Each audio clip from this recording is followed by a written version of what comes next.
రాష్ట్రంలో law and order ఎలా ఉందండి? మహిళలకు రక్షణ ఎలా ఉంది? అంటే కాస్త డిసడ్వాంటేజ్గానే ఉందండి. ఓకే. ప్రస్తుతం చూడాలంటే హ్మ్.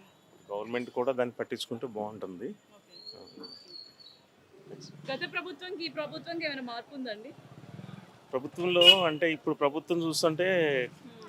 వాళ్ళు ఏం చేస్తున్నారంటే పబ్లిసిటీ ఉంది కానీ తప్ప ప్రజలకి హ్మ్. వచ్చేది ఏం కనిపించట్లేదండి. ఓకే. అది ఏదైనా ప్రజలు గమనించుకుంటే మంచిది. అది నెక్స్ట్ మేమే వస్తామని జగన్ అంటున్నారు. దాని గురించి మీరేమంటారు?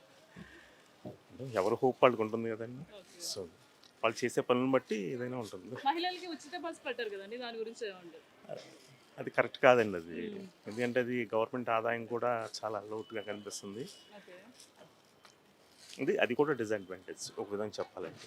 ఓకే. అది ఇంకేంటి. ప్రభుత్వంకి ఏమైనా చెప్పాలనుకుంటున్నారా? ప్రభుత్వంకి ఏంటంటే హ్మ్. ఉచిత పథకాలు కొన్ని తగ్గించి అవసరమైనవి పెట్టుకుంటే బాగుంటుందండి. అది అది సూపర్ 6 పథకాలు అమల్లో ఉన్నాయి కదండి! దాని గురించి మీరేమంటారు? సూపర్ 6 పథకాలు ఆ! అది అమలు చేయటం అంటే కరెక్ట్గా చేయట్లేదు.